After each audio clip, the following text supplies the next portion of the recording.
7-8 phone மேலே இருக்குது.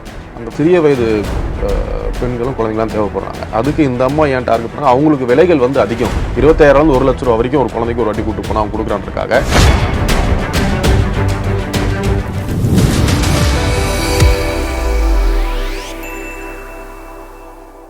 பெராண்டா race banking மற்றும் கவர்மெண்ட் தேர்வுகளுக்கான ஆன்லைன் மற்றும் ஆஃப்லைன் பயிற்சி. The Chennai Silks in Wow Summer Sale. Let the celebrations begin. தமிழகம் எங்கும் கிளைகள் கொண்ட Annamal institute of hotel management and hospital management படிப்பில் சேர்வதற்கான அட்மிஷன் நடைபெறுகிறது. வணக்கம் சார். சென்னையில் ஸ்கூலுக்கு போகக்கூடிய 17 சிறுமிகள், காலேஜ் படிக்கக்கூடிய பெண்கள் என்ன ஒட்டுமொத்தமாக 25 பெண்களை வச்சு ஒரு பெண் வந்து பாலியல் தொழில் நடத்தி அவங்க சம்மந்தப்பட்ட 200க்கு மேற்பட்ட வீடியோக்கள் எடுத்து வச்சிருக்கதா சொல்கிறாங்க. சென்னையில் தமிழ்நாட்டில் இப்படி ஒரு சம்பவம் நடக்குது அப்படிங்கிறது பயங்கர ஆச்சரியமாக இருக்குது. என்ன நடக்குது, எப்படி சார் நடந்துக்கிட்டு இருக்குது இந்த மாதிரியான விஷயங்கள்லாம்? இது ஆக்சுவலாக சொல்லப்போனால் கருக்கா வினோத் அப்படின்றவர் கடந்த ஒரு 2022ஆம் ஆண்டு பிஜேபி தலைமை அலுவலகம் டி நகரில் வந்து ஒரு பெட்ரோல் வெடிகுண்டு அடிச்சிட்டாருன்னு சொல்லி அவர் கைது பண்ணி சிறையில் அடைக்கிறாங்க. அவர் ஒரு பெண்மணி வந்து பெயிலில் பிணையில் எடுக்கிறாங்க. கற்காவனத்துக்கு யாரோ வந்து பெயில் எடுக்கல, இந்த அம்மா மட்டும் அவரை பிணையில் எடுக்கிறாங்க. எடுத்ததுக்கப்புறம் பிணையில் எடுத்து வந்து வெளியே 4 நாள்லேயே கவர்னர் மாளிகையில் திருப்பி ஒரு பெட்ரோல் குண்டு அடிக்கிறார். என்ன சொல்லி அடிக்கிறாருன்னா, நீட்டை வந்து நீங்கள் தள்ளுபடி பண்ணுறேன்னு சொன்னீங்களே, ஆனால் நீட் இருக்குது, இன்றைக்கி டேட் வரைக்கும் நீட்டை நீங்கள் தள்ளுபடி பண்ணாமல் வச்சுக்கிட்டு எக்ஸாம் வச்சு இது பண்ணுறீங்க, அதனால் நிறைய மாணவர்கள் பாதிக்கப்படுறாங்கன்ற காரணத்தினால நான் பெட்ரோல் குண்டு அடிக்க வந்தேன் ஆளுநர் மாளிகையில்னு சொல்லி திருப்பி அவர் அக்டோபர் 23, 2023 அன்றைக்கி அரெஸ்ட் ஆனார். ஒரு ரவுடி சமூக மாற்றத்திற்காக போராட்டம் நடத்துகிறாரா? சமூக மாற்றம் நடத்தணும்னு இல்லை, அவருக்கு என்னன்னா எப்படியாவது வெளியே அவர் வந்து ஷோகாஸ் ஆகணும் மக்கள் முன்னில்.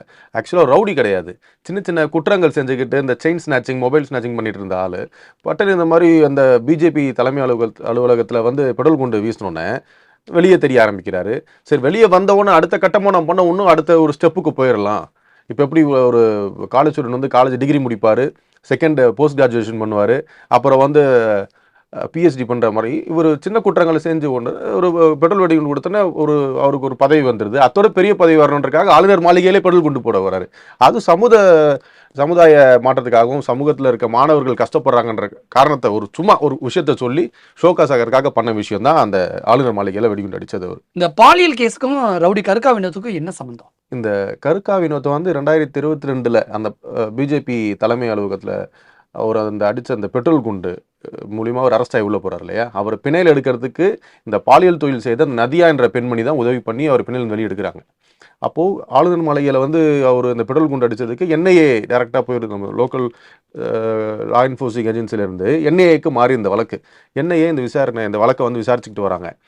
எப்படி இந்த கருக்கா வினோத் வந்தார், கருக்கா வினோத்துக்கு பின்புலம் என்ன, கருக்கா வினோத்தை வந்து யார் பிணையில் எடுத்தாங்கன்னு பார்க்கும்போது நதியான்ற ஒரு பெண்மணி வராங்க. நதியான்றவங்க தேனாம்பட்டையை சேர்ந்தவங்க. தேனாம்பட்டையில் அந்த ஹவுசிங் முடிச்சு இருக்காங்க. கருக்கா வினோத்தும் அதே பகுதியில் இருக்கார். அப்போது என்ன பண்ணுறாங்க, என்னையே இந்த நதியாவை வந்து விசாரணைக்காக அவங்க வீட்டுக்கு போயிட்டு செக் பண்ணும்போது நதியா அவங்க வீட்டில் ஒரு நிறைய ஃபோன்கள் இருக்குது, ஒரு 7-8 ஃபோன் மேலே இருக்குது.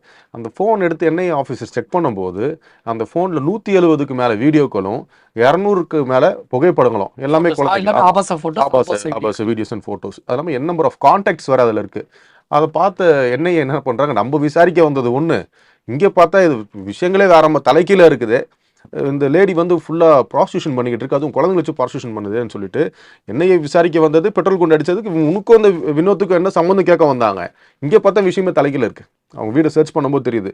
உடனே என்ன பண்ணிட்டாங்க, என்னையே நம்ம லோக்கல் தமிழ்நாடு காவல்துறை இருக்க ஏவிஎஸ் டீம், அதாவது விபசார தடுப்பு பிரிவுன்றவங்க கிட்ட இந்த ஹேண்ட் ஓவர் பண்ணிடுறாங்க. அப்புறம் அவங்க நம்ம ஏவிஎஸ் டீம் வந்து விசாரணை செஞ்சு பார்க்கும்போது இந்த நதியான்ற லேடி, அவங்க அந்த அம்மாவுடைய தங்கச்சி சுமதி, அப்புறம் சுமதியோட 2வது கணவர் ராமச்சந்திரன், 3 பேர் கூட்டாக சேர்ந்துட்டு நதியாவுடைய மகள் படிக்கும் அந்த பள்ளிக்கூடத்துலேயும் அவருடைய நண்பர்கள், இந்த டியூஷன் செல்கிற இடத்துல நண்பர்களையும் சேர்த்துக்கிட்டு சுமதியாவுடைய மகளுடைய நண்பர்களையும் சேர்த்து ஆசை வார்த்தைகள் இனிஷியலாக கூறி அவங்களுக்கு உயர் ரக அந்த சாக்லேட்ஸு ட்ரெஸ்ஸஸ்லாம் இனிஷியலாக வாங்கி கொடுத்து மாதிரி பேசுகிறாங்க. இந்த மாதிரிலாம் இருக்குது, உனக்கு வெளியே போவோம் கொள்ளுன்னு சொல்லிட்டு அந்த குழந்தைங்களை மிரட்டி இனிஷியல் ஸ்டேஜில் விபச்சாரத்தில் தள்ளுறாங்க. அது இங்கே மட்டும் இல்லாமல் ஆல் ஓவர் சவுத் இந்தியா ஃபுல்லாகவே அந்த குழந்தைங்களை கூப்பிட்டுக்கிட்டு ஃப்ளைட்டில் போகிறது, இங்கேருந்து பெங்களூர் போகிறது, இங்கேருந்து கோயம்புத்தூர் போகிறது, இங்கேருந்து ஹைதராபாத் போகிறது, அந்த மாதிரி தொடர்ந்து பண்ணியிருக்காங்க. இந்த நம்பர்ஸ்லாம் கான்டாக்ட்ஸ் பார்த்தா எல்லாருமே பிஸ்னஸ் பீப்புள்ஸ்க்கு நம்ம இங்கேருந்து குழந்தைகளை கொண்டு போயிட்டு அவங்களுடைய தேவைக்கு குழந்தைங்களை இணங்க வச்சுருக்காங்க. ஒரு குழந்தை ஃபஸ்ட்டு வந்து இது பண்ணலைன்னும் போது அந்த வீடியோ எடுத்து வச்சு திருப்பி மிரட்டுறது, திருப்பி நீ வரலன்னா அதை நான் லீக் பண்ணிடுவேன், உன் வாழ்க்கையே வீணாக போயிடும் அப்படின்னு சொல்கிறது. சிலவங்க அட்ஜஸ்ட் பண்ணியிருக்கவங்களுக்கு காசு கொடுக்குறது. எப்படின்னா பணத்தை அவங்ககிட்ட இந்த குழந்தைகளை காமிச்சு அவங்ககிட்ட பணம் 25,000 1,00,000 வரைக்கும் ஒரு குழந்தைங்களுக்கு விலை பேசி கூட்டு போயிருக்காங்க. அதில் ஒரு சில குழந்தைங்க வந்தோன்னே அதில் ஒரு சொற்ப காசை கொடுத்து அந்த குழந்தைய அமைச்சிருது. அது இல்லாமல் ஒரு குழந்தைய அந்த மாதிரி 1 வருஷம் தான் வச்சுப்பாங்களாம். 1 வருஷத்துக்கு அப்புறமா அந்த குழந்தைய திருப்பி இன்னொரு குழந்தையோடைய வாழ்க்கையை ஸ்பாயில் பண்ணுறது. சிறுமிகள் மட்டும் பார்த்தீங்கன்னா ஒரு 17 சிறுமிகள். இது மட்டும் இல்லாமல் கல்லூரி செல்லும் பெண்களும் அதில் மொத்தமாக இப்போ அவங்க எடுத்து பார்த்து கான்டெக்ட் மாதிரி 25 பேருன்னு சொல்கிறாங்க. மேபி அதுக்கு மேலே இருந்திருக்கலாம். இப்போ ஸ்கூல் படிக்கக்கூடிய சிறுமிகள் அப்படின்னா கண்டிப்பாக 18 வயசு ஆயிருக்காது ஒரு பக்கம். இன்னொரு பக்கத்தில் +1 +2 படிக்கக்கூடிய மாணவிகள் தான் இவங்களுடைய டார்கெட்டாக இருந்திருக்கா. 15 வயதிலிருந்து 18 வயதுக்குள்ளே இருக்க பெண்களும், சிலவங்க கல்லூரிக்கு போயிடுறாங்க இல்லையா, கல்லூரிக்கு போன பெண்கள், இந்த யூஜி படிக்கிறது மட்டும் தான் டார்கெட் உங்களுக்கு. இவங்களுடைய சொந்த மகள்களை வச்சு அவங்க கூட படிக்கிற சக தோழிகளை வர வச்சு வீட்டுக்கு பேசி அவங்கள மூல செலவை செஞ்சு இது இப்படி பண்ணலாமா, அவங்க ஊருக்கு போகலாம் டூருக்கு போகலான்னு சொல்லிலாம் நிறைய விஷயங்களை போயிடுது. ரீசெண்டாக இந்த எண்ணெயே பிடிக்கிறதுக்கு முன்னாடி கூட எக்ஸாம் நடந்திருக்கு. எக்ஸாம் நடக்கும்போது அடுத்த நாள் எக்ஸாமா அந்த பிள்ளைய வந்து பேசி மைண்ட் வாஷ் பண்ணி மாமா போகலான்னு சொல்லிட்டு இந்த ஹைதராபாத் கூட்டு போயிருக்காங்க. அந்த அம்மா ஒரு குழந்தைய ஃப்ளைட்டில் போயிட்டு ஒரு நாள் ஃபுல்லாக அங்கே ஸ்டே பண்ணி அடுத்த நாள் அங்கே ஹைதராபாத் திருப்பி கூட்டு வந்திருக்காங்க. இப்போ எக்ஸாம் அவ்வளோ எழுதலை. எப்படி இந்த சிறுமிகளுடைய பேரண்ட்ஸ்லாம் எப்படி ஒத்துக்கிட்டாங்க? என்ன மாதிரியான பொய்யெல்லாம் சொல்லி கூட்டிகிட்டு போயிருப்பாங்க? அவங்க குடும்பத்துடைய சூழ்நிலைகள், ஒரு புதுசாக ஒரு விஷயத்த வந்து பார்க்குறாங்க போது அதுக்கு அது அடிக்ட் ஆகிறாங்க குழந்தைங்க. ஏன்னா யார் அந்த விஷயம் சொன்னாங்களோ அதுவும் வந்து ஃப்ரெண்டோட அம்மா சொல்கிறாங்க, நீ வந்து நல்ல உயர் ரக ஆடைகள் அணிலாம் நிறைய பெரிய பெரிய ஒரு 5 ஸ்டார் ஹோட்டலில் கூப்பிட்டு போய் ஃபுட் வாங்கி தரது. அவங்களுடைய ஃபேமிலியே வந்து பார்த்திங்கன்னா ரொம்ப வீக்கராக இருக்கும் இல்லையா. அந்த மாதிரி குடும்பத்தை மட்டும் தான் நம்ம போய் டார்கெட் பண்ணுறது. சரி, பேரண்ட்ஸை கன்வின்ஸ் பண்ணிடுறாங்க. இந்த சிறுமிகளை எப்படி கன்வின்ஸ் பண்ண முடியும்? வெறும் சாக்லேட் கன்வின்ஸ் பண்ணி பேரண்ட்ஸை கன்வின்ஸ் பண்ணுறதுலாம் செகண்டரி. இந்த மாதிரி பேரண்ட்ஸ் கிட்ட சில பேரண்ட்ஸ் கிட்ட சொல்கிறது கிடையாது. இந்த சிறுமிகளை பேசி கன்வின்ஸ் பண்ணி சிறுமிகளை கூட்டிகிட்டு போகிறது. என்னன்னு கேட்டால் நான் இந்த ஆன்ட்டி கூட டூருக்கு போகிறேன், இந்த ஆன்ட்டி கோயிலுக்கு போகிறாங்கன்ற மாதிரிலாம் பொய் சொல்லி அந்த குழந்தைகளை கூப்பிட்டு போகிறது. அந்த சம்மந்தப்பட்ட லேடி தன்னுடைய மகள் மூலமாக தான் சக பள்ளி மாணவிகளுக்கு வலை வச்சதா சொல்கிறீங்க இல்லையா? அப்போ தன்னுடைய சொந்த மகளையும் இந்த பாலியல் தொழிலில் ஈடுபடுத்திக்கிட்டாங்களா? கண்டிப்பாக ஈடுபடுத்தியிருக்கலாம். விடுபடுறதுனால தானே அவங்களுடைய மகள்கிட்ட சொல்லி அவங்க சக தோழிலையும் அவங்க கூப்பிடுறாங்க. இந்த மாதிரியான கும்பல் பெண்களை டார்கெட் பண்ணும்பொழுது என்ன மாதிரியான ஆசை வலைகளை வீசுவாங்க? இதை சொன்னால் சக மாணவிகளும் சரி, மாணவிகளுடைய பெற்றோரும் கொஞ்சம் அவேர்னஸாக இருக்க சான்சஸ் இருக்குது. இல்லை, இன்றைக்கி தேதிக்கு பார்த்தீங்கன்னா எல்லாருக்கும் வந்து மொபைல் ஃபோன் அவசியமாயிருது.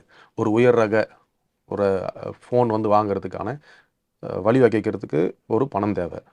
அந்த பணத்தை ரெடி பண்ணி தரமா அவங்களுக்கு இது பண்ணுறேன்னு சொல்லி வாங்கி கொடுக்குறது, ஆடைகள் வாங்கி கொடுக்குறது, அவங்க போடுற நகைகள் வேணும், சில இந்த ஆன்டிக் ஐட்டம்ஸ் அந்த மாதிரி ஒரு நகைகள்லாம் வருது இல்லையா, அதில் வாங்கி தரமா உனக்கு இருக்கும், நீ இதை சேர்த்து வச்சுக்க, இல்லை உன் படிப்புக்கு யூஸ் ஆகும், மேற்படிப்புக்கு நீ வச்சுக்கலாம், அந்த மாதிரிலாம் சொல்லி குழந்தை என்ன பண்ணும், நார்மலாக பேசுகிறாங்க, நம்ம ஃப்ரெண்டோடைய அம்மா ஆன்ட்டின்னு சொல்லி கூப்பிட்டு பேசுவாங்க, இல்லை இந்த அம்மா வந்து மாற்றி அத்தன் கூப்பிட்றது அக்கான்னு கூப்பிட வைக்கிறது, அந்த மாதிரிலாம் சொல்லி பேசியிருக்கு இந்த நதியா.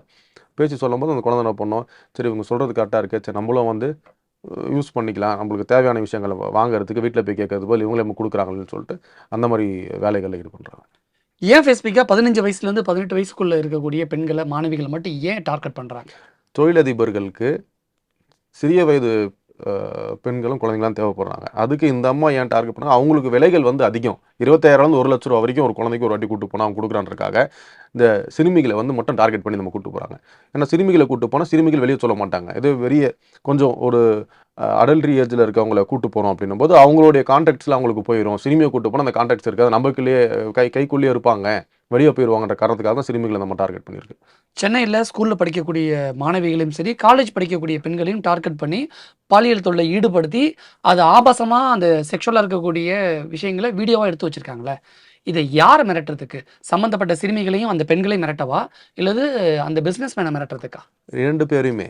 இந்த அம்மாவுக்கு ஏதாவது பணம் தேவைன்னா அந்த தொழிலதிபரை கான்டாக்ட் பண்ணி அவங்களுக்கு அந்த வீடியோ அனுப்பிச்சு விட்டு இது மாதிரி எனக்கு நீங்கள் பணம் கொடுங்கன்னு போது அவங்ககிட்ட இருந்து பணத்தை பறிக்கலாம்.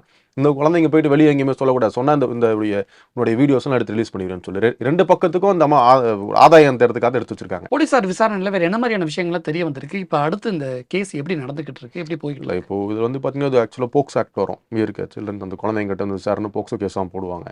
இது மட்டும் இல்லாமல் கற்கா வினோத்தை வந்து இந்த அம்மா எதனால் வச்சிருக்கீங்க அப்படின்னு கேட்டால், நான் இந்த மாதிரி தொழில் நான் செய்கிறதுக்கு லோக்கலில் இருக்கவங்களாம் அடிக்கடி சண்டைக்கு வருவாங்களாம், அந்த மாதிரி இருக்க அந்த வீடு குடியிருக்க இடத்துல.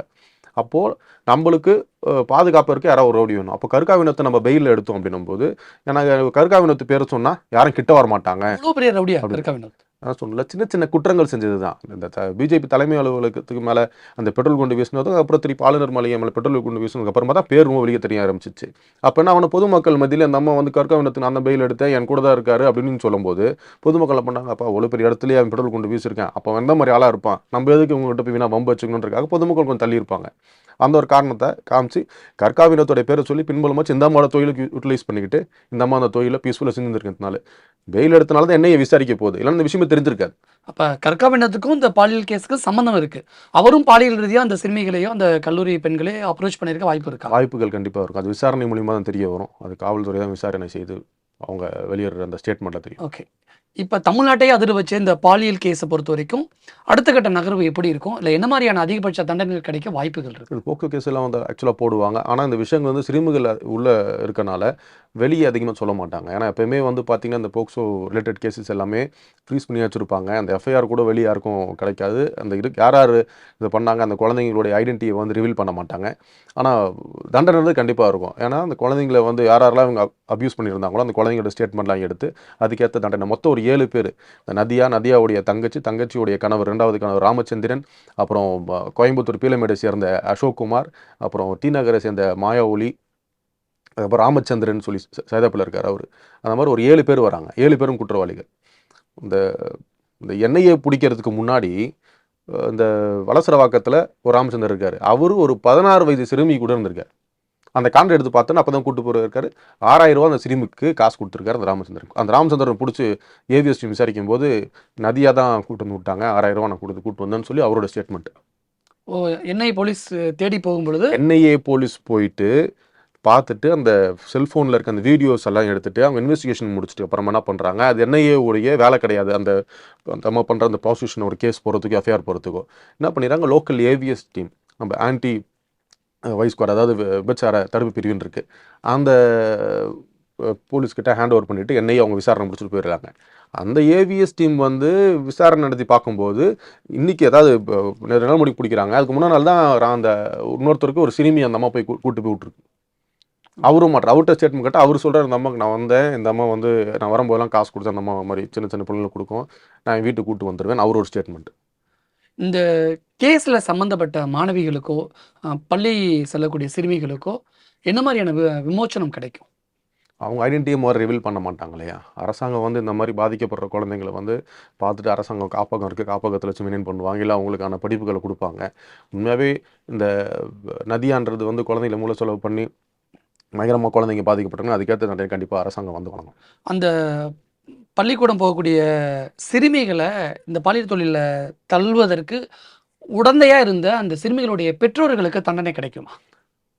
இதில் வந்து முக்கால்வாசி பெற்றோர்களுக்கு இவங்க இந்த மாதிரி விஷயத்துக்கு தான் போயிருக்காங்களே தெரில. இவங்க சொல்கிறது நான் கோயிலுக்கு கூப்பிட்டு போகிறேன், சுற்றுலாவுக்கு போகிறேன்ற மாதிரி சொல்லி தான் அந்த சிறுமிகளை முதல்ல கூப்பிட்டே போயிருக்காங்க. அப்படி அந்த சிறுமிகளுக்கு விசாரணை நடத்துறப்பறம் பெற்றோர்களும் உடனே இருந்தாங்கன்னா அவங்களும் சேர்க்கப்படுவார்கள். அந்த அதிகபட்சமாக என்ன மாதிரியான தண்டனைகள் கிடைக்கும் பெற்றோர்களுக்கு? இவங்களுக்கு என்ன எஃப்ஐஆர்ஸ் கேசஸ் போகிறாங்களோ சேம் செக்ஷன்ஸ் தான் இவங்களுக்கும் அஃபெக்ட் ஆகும், உங்களுக்கு அதே கேசஸ் தான் அவங்களும் தொடர்ந்து வரும். நன்றி சார். பெராண்டா ரேஸ் பேங்கிங் மற்றும் கவர்மெண்ட் தேர்வுகளுக்கான ஆன்லைன் மற்றும் ஆஃப்லைன் பயிற்சி. The Chennai Silks in Wow Summer Sale. Let the celebrations begin. தமிழகம் எங்கும் கிளைகள் கொண்ட Annamal institute of hotel management and hospital management படிப்பில் சேர்வதற்கான அட்மிஷன் நடைபெறுகிறது.